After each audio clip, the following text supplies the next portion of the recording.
people are looking for someone who actually sets uh, uh, the right knowledge, in the sense that that was not really the truth, but this is actually what the truth is. That has implication for the way we academics do work. We have to be very truthful. We have to present data not based on whoever's partiality.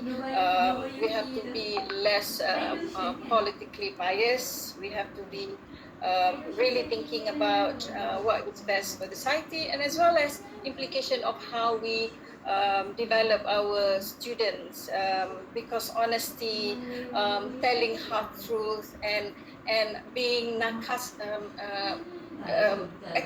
exploiting the digital or the media as somebody as being wonderful, which is what we see a lot, and actually it's not really the right way to actually win public voting or whatever. So I think that would be from me for now. Dato, on that note, there is a question from one of the lecturer asking about accountability whenever working from home. So the question is, how to build trust to get through the transition to remote work from home? Yeah, as I say, if we say universities that do not include technology in their activities are outdated, which everybody seems to say so, I think requiring employees to be in office, clocking in and out, is also outdated. However, I do understand the issues of employers and employees in terms of readiness. Just like readiness for online learning, there's also the readiness for work from home. The last 3 months should actually be the right thing to actually start. Do we have data or info on the productivity of academics while we were cooped up in the house, and at the same time working, should be working actually, and really accountable for any work that we're supposed to do, because our pay was given full at that time. So, if you want it to be halal, you should understand that you have to be working, specific hours to ensure that whatever you get at the end of the month is yours.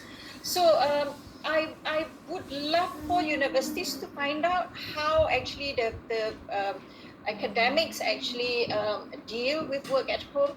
That data, in terms of productivity, what do they produce, how many hours they spend teaching online, the marking, all sorts of things will actually set the pace for policy on work from home. And I think that you need, not everybody or not every nature of job is eligible for work from home. So there's a need for the management to see whether teamwork is going to be difficult if you allow people to work from home. Do people who want to work from home have the necessary equipment, condition, and the productivity actually is very important, because people can go in to the office clocking in at 9, coming out at 6, but at the end of the year they don't produce anything too. So I think obviously for academics it's a lot easier to work from home, because we are naturally working everywhere we go. We go for field trip, but at the same time we address a lot of other work that is happening in the office. But having said that, academics must understand the word accountability. And this is where, again, as the question of amanah, being professional, having that professional calling that you have to do it, and things like that. There's no easy way, but I think each university must work on their own policy and get data. And the easiest is the last 3 months can actually give input to what works, who can do that, and how to mitigate the pitfalls of working from home. That would be my answer. Excellent, Dato. I think many people will be voting you after this. Um, The lecturers by all and means, also I might Yeah. be popular among the managers for suggesting this, but I think that's the Yeah, nature of academic work anyway. exactly. Exactly, yes. Okay, there's a question from Prof. Kamal and Prof. Nazif. As resilient leaders, we have to prepare our mindset for the post-COVID era. Actually, people say it's not post-COVID yet, it's post-peak COVID era. So perhaps the both of you can share key strategies taken by your ITM to recover, Prof. To recover maybe the question meant some teaching and learning and also maybe productivity like Dato Norzaini said just now, research and publication. Can either one of you start? Yeah, okay, if I could touch on the issue of teaching and learning. Um, yes, the biggest question that we must answer is the effectiveness of the learning in the current mode that we are not used to, or perhaps the bulk majority of us are not used to in delivering and acquiring as far as students are concerned. In other words, UITM embarks on the ODL mode as of 18th of March 2020, and until today we are going we are pursuing this mode of learning and delivering and learning.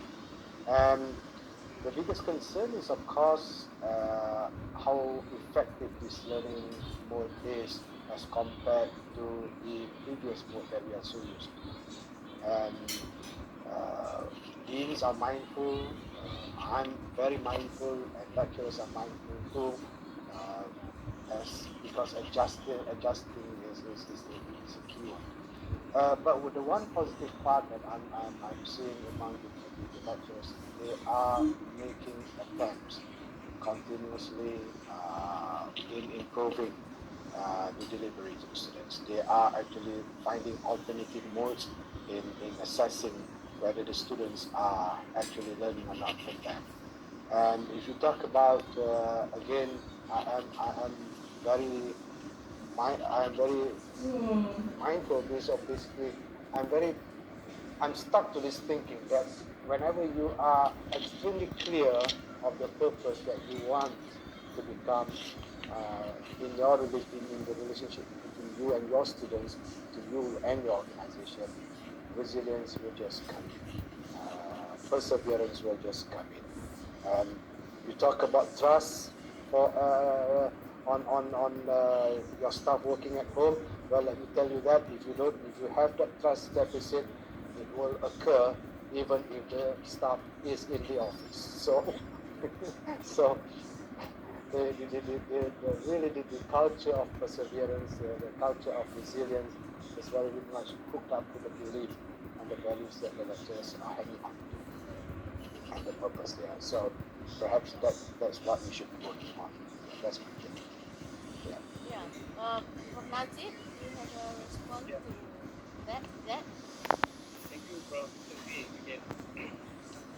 Uh, maybe first say because of what you mentioned about the COVID-19 is affecting you guys, and the way I can see